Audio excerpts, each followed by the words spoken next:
Hello there and welcome to this week's update by Valet.io. I'm Valerio and I'm part of the WordPress Maintenance team here at Valet.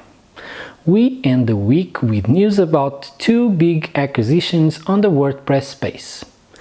First, Mario Peshev, the CEO of WordPress agency Devrix, announced his acquisition of the popular third-party customer relationship management plugin for WordPress WP CRM system, and iThemes entered the membership niche by acquiring Restrict Content Pro.